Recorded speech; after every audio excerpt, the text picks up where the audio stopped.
الكريم كراميل ده مش حقيقي، ده معمول بالصلصال وبالريزن. هشوف اوريكم بقى نعمله ازاي. ده مصغر ليه، ده بيتحرك بيتحرك بيتحرك. اه والله العظيم، وهيفضل على فكرة كده اهوت.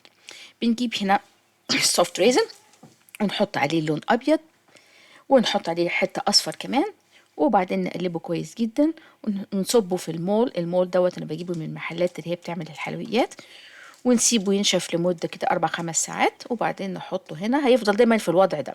اوكي. نيجي بعد كده نجيب ريزن.